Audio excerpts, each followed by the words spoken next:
Hello and welcome back to GP Video Podcast by Nadia. So today the topic that I'm going to initiate, which will take a few podcasts anyways, is called antenatal care. Antenatal care is something which a woman when becomes pregnant comes to the GP and gets the antenatal care started. I'm talking about Australia particularly because every country has their own routines of antenatal care.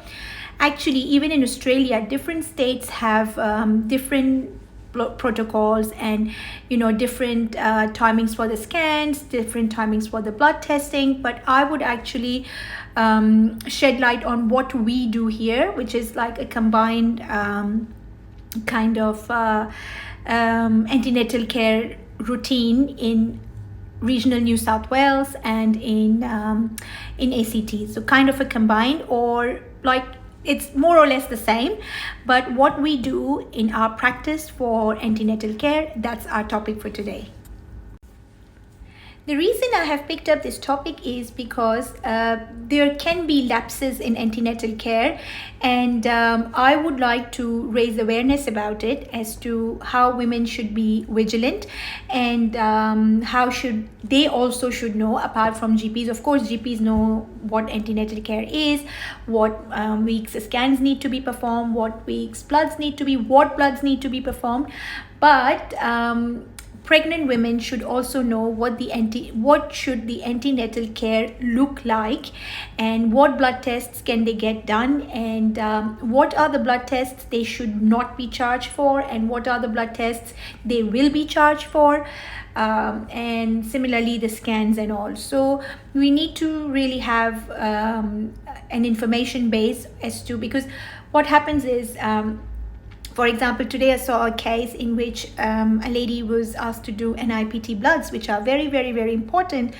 But of course, they are optional because they are a bit expensive as well. And she was told one price, but when she came in, she was told more price. So of course, she couldn't afford it and couldn't get it done.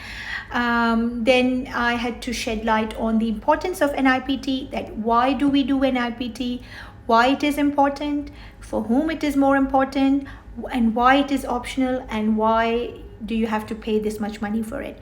So then I thought in my mind that it's gonna be a very good topic, because of course not all of us know what is the actual antenatal care routine and what it should roughly look like.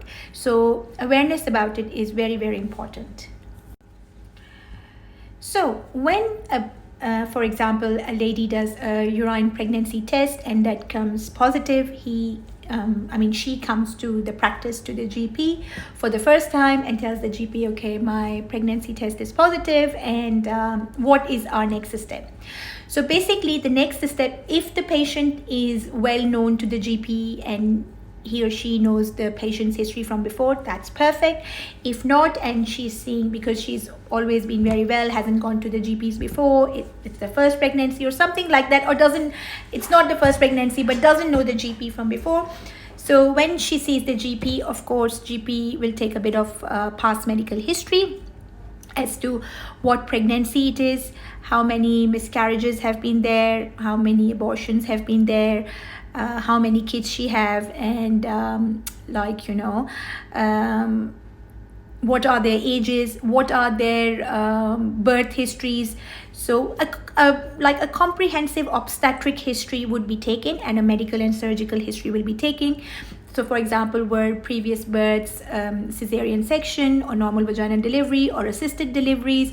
Were there any complications with the births last time? Were there any complications with the pregnancy? For example, did the patient have preeclampsia, eclampsia, or patient had, let's say, gestational diabetes or any other related issues? So all of that kind of comprehensive medical history will be taken. Then of course a blood pressure and a heart rate will be done, height and a weight will be done, and then the first thing that is done is called antenatal bloods. So what do antenatal bloods include? So they include full blood count, which is the full blood picture. Then EUC, electrolytes, urea and creatinine, which is the kidney function and the electrolytes. Then we have got liver function test. Then we have got calcium, phosphorus, magnesium. Then we have got ESR, which is the, I usually do CRP and ESR as well, which are the inflammatory markers. Then we have got random total cholesterol, random glucose, HbA1c, thyroid function test, vitamin D, B12, folate, iron studies, blood group and antibodies. Then of course the most important one is the beta HCG, which is the pregnancy hormone, quantitative. Then we'll do antenatal serology, which is the serology including rubella serology, HIV, hepatitis B, C, and syphilis serology, varicella serology. Then it can also include genetic carrier screening if you haven't done that before. Usually genetic carrier screening can be done prenatally to see whether there are any genetic mutations, including genetic conditions like cystic fibrosis, spinal muscular atrophy, and Fragile X syndrome. This is all about the mother. So if mother has got any genetic mutations, and then if she has got any genetic mutations, then father would be screened as well.